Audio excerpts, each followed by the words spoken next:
موزايك اف ام الإذاعة الأولى في تونس.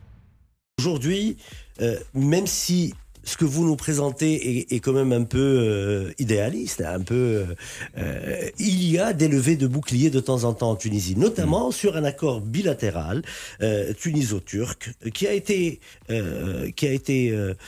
retiré du Parlement parce que certains députés tunisiens, Mabrouk Korchid notamment le 29 avril sur un site tunisien capitaliste, décrit ce projet de loi comme étant l'accord avec la Turquie est colonialiste.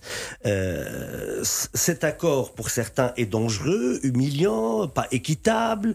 L'accord entre la Tunisie, la Turquie et le Qatar. Qu'en est-il de cet accord et comment voit Ankara cela de l'œil de la Turquie justement? Merci pour la question. C'est une bonne opportunité pour apporter quelques éléments sur ce sujet. Donc, je commence par dire que quoi qu'ils expriment comme critique, je respecte les points de vue des hommes politiques. C'est la règle de la démocratie, c'est la liberté d'expression. Ils peuvent exprimer la critique qu'ils veulent sur le sujet qu'ils veulent, même si c'est lié à la Turquie. Mais quand nous regardons objectivement le texte qui allait être soumis au Parlement, il s'agit d'un accord standard de soutien et encouragement mutuel des investissements. C'est un accord que la grande majorité des pays ont entre eux de manière automatique. D'ailleurs, ce qui est important et personne n'a eu l'occasion de le préciser, un tel accord existe déjà entre la Tunisie et la Turquie. Donc, l'actuel accord qui va être considéré au Parlement est une actualisation de cet accord. Et c'est un accord qui n'accorde aucun privilège supplémentaire particulier à la Turquie. Et par définition, c'est un accord bilatéral où toutes les mesures pour encourager les investissements sont mutuelles. Donc, si la Tunisie souhaite encourager les investissements turcs en Tunisie à travers cet accord... Vous parlez d'une dynamique gagnant-gagnant. C'est gagnant-gagnant. Et l'une de mes priorités ici, c'est d'encourager le plus grand nombre d'investisseurs turcs à venir produire leur production en Tunisie. Donc, nous avons besoin, et c'est dans l'intérêt de la Tunisie. تفضل جيهان. حول الاتفاقية الثنائية التونسية التركية اللي اتسحبت من البرلمان بما أنه بعض النواب اعتبروها اتفاقية استعمارية. السفير يقول أنه مهما كانت النقد فإنه يحترموا بما أنه من أصول الديمقراطية، لكن يقول أنه كيف ننظروا موضوعية لنص الاتفاقية. يقول أنه نص متاع اتفاقية معمول به تقريبا ديما ما بين البلدان، وفما كيف اللي معمول به بين تونس وتركيا ديجا، وكان باش يصير عملية تحيين متاعه واللي فيه المعايير متاع دعم الاستثمار هي معايير تمشي في الاتجاهين.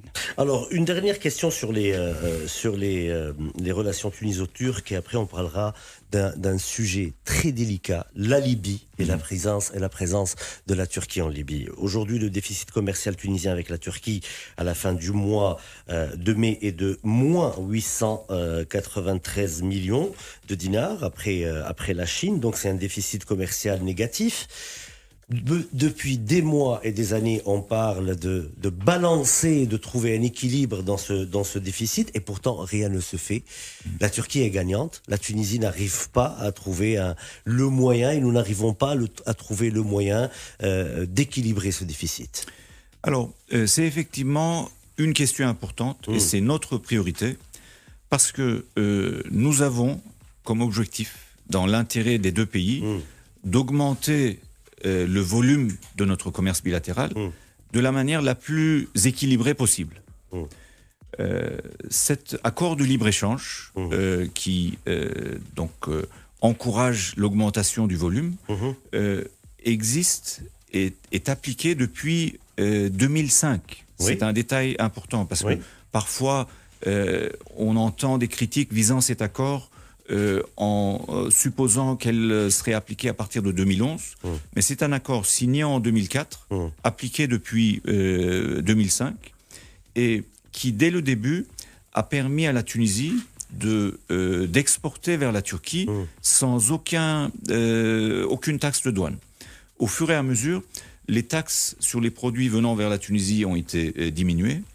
Mais il y a 2 ans, vous le savez peut-être, la Tunisie a souhaité utiliser l'article de suspension pour permettre à la Tunisie d'appliquer temporairement des taxes de douane sur les produits turcs. Donc, c'est un frein. C'est un frein prévu dans l'accord que la Tunisie a souhaité utiliser. Nous le comprenons et bien sûr nous appliquons ce que la Tunisie a souhaité. Mais au final, pour bien comprendre, le but que nous avons pour remédier à ce déséquilibre, ça ne doit pas être de limiter ce que la Turquie vend vers la Tunisie. Donc on ne doit pas équilibrer par la négative, mais on doit encourager ce que la Tunisie vend vers la Turquie. Donc on doit équilibrer par la positive. Et nous travaillons pour y réussir. En tout cas, le seul et unique problème, c'est que vous y travaillez depuis longtemps, mais ça n'avance pas. Ça n'avance pas. Ça. Mais encore il y a 2 jours, nous avons eu un webinar, donc une visioconférence, avec la Connect et avec leur interlocuteur turc, la Musiad. D'accord. Et l'un des sujets, c'était justement comment rééquilibrer cette balance commerciale dans la positive, comme j'ai dit tout à l'heure. D'accord. حول العجز التجاري اللي تونس خاسرة فيه والمستنفع هو الطرف التركي. يقول هذه أولوية، هدفنا من أجل مصلحة زوز بلدان هو توسيع التعامل التجاري أكثر، اللي هو يقول معمول به من 2005 ومش من 2011 ومن غير أداءات ديوانية. لكن تونس اختارت من عامين فرض الأداءات الديوانية، لكن هذا يقول كان مبرمج من أجل أنه يلقاو نوع من التوازن. يقول باش نحاولوا ندعموا باتجاه أنه تونس تبيع أكثر مواد لتركيا. ويقول أنه رجال أعمال من الكونكت مع رجال أعمال من تركيا في ويبينار مؤخرا تقابلوا عبر الانترنت في محاولة لذلك. Et si vous permettez, je veux ajouter une phrase sur ce sujet-là.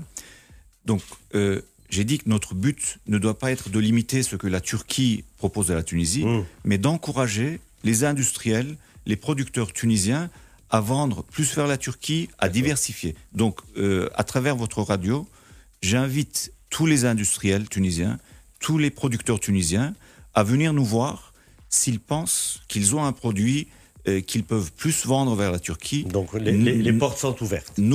Nous les soutiendrons, nous les encourageons. يقول الهدف هو مش تقليص السلع التركية اللي تتباع في تونس، وإنما دعم أكثر إنه تونس تبيع أكثر سلع إلى تركيا. وهني زاد يوجه رسالة للمنتجين التوانسة إنه مرحبا بأي سلع تونسية نجموا ياخذوهم في تركيا.